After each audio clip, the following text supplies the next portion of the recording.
Let's decorate a cross-stitch cookie. This is 1 cookie out of 5 in the cross-stitch cookie set. Before you can really start decorating this cookie, you do have to put a full white base, let it dry, and then also trace the template design and transfer that template design to your cookie. To understand all the steps involved with that and to follow along, watch the cross-stitch cookie set full video linked down below. So here's your full design. In the video, it's not as apparent where it is. That's my personal feelings, but in person, it is very much there enough. But if you feel like it's too faint, if your eyes are going to have too hard of a time with it, then I would definitely recommend using a black fine tip edible marker, instead of a brown or a lighter color. I also just want to forewarn, I was trying to do my best to not show my hand as much as possible because in recording these videos, my hand just got in the shot so much. So I jump around a little bit, but hopefully it's also helpful that you can see a few different angles of how to pipe this on. So you're going to start with the lettering again. One, because I think it's the hardest part, particularly on this cookie. There's a lot of small little words, and you are going to be working with a detail icing so that everything doesn't kind of blob together. And you definitely want to play around with cutting the tip of your piping bag kind of as small as possible and seeing if you can get icing to come out. You can always cut more, you can't ever cut less. So start small and test it and see if your icing's just curling right on the end over and over again. Cut a slightly bigger hole.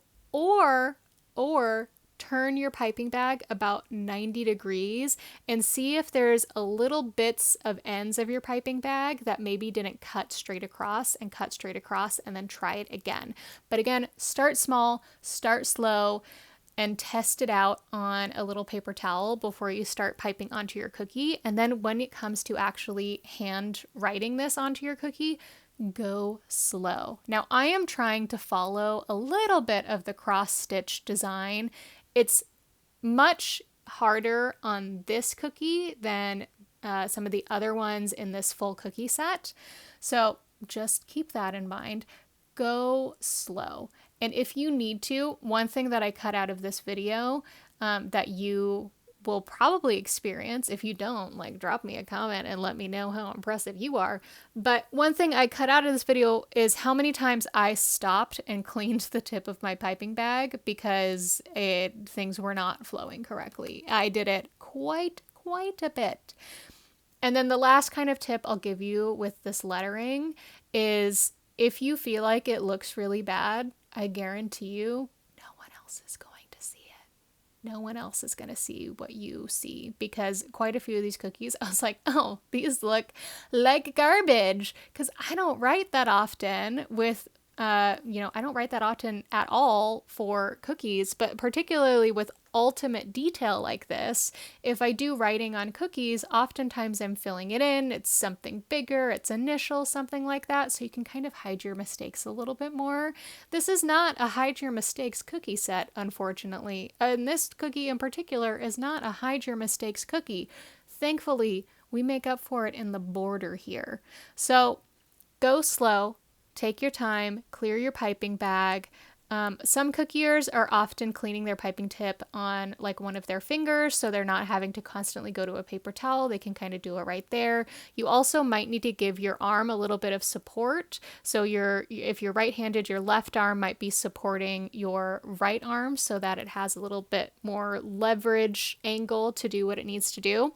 And then after you get all of the text onto your cookie, you're going to come in and just do V shapes. You're piping on V shapes just like we drew on the V shapes. And don't worry if they get too close or anything. It's really not going to matter when we come back with that red dot detail.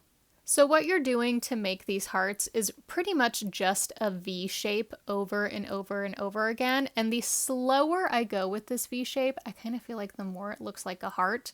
But frankly, since you're doing so many, even if it just ends up being a skinny V, like the one I have in the upper left-hand corner, it still works because we're doing it over and over again.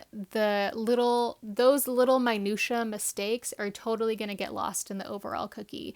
If you really want to challenge yourself to make heart shapes over and over and over again, you're going to do a little bit more pressure at the start. This is one of very few times where you kind of want that blob on the end of your piping bag when you get started, and then lighten the pressure as you go down to the V, and then when you're coming up from the bottom of the V on the other side, you're going to add a little bit more pressure to end. So again, it's one of few times where you kind of want the blob to work for you. The blob in the beginning, the blob in the end, but it's a detail icing, so it's less likely to do that, in my opinion, than if you were to use a hybrid icing for that.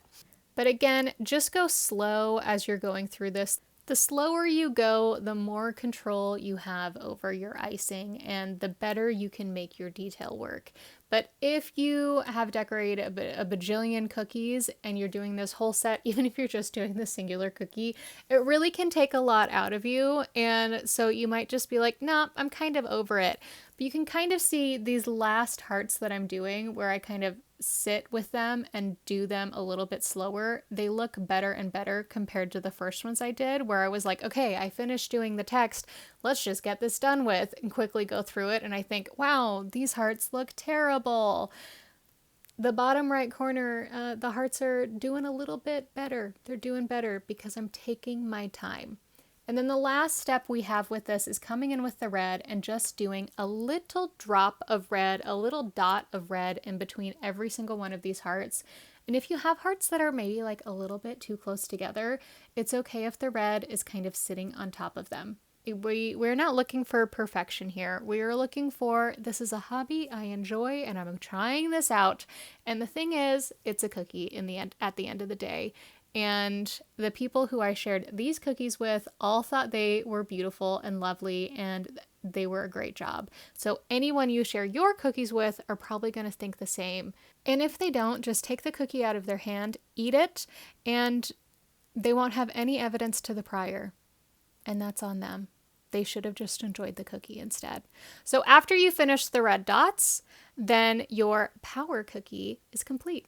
There are 5 designs total in this cross-stitch inspired cookie set. Download the free guide to follow along and get some additional detail on how to decorate these for yourself.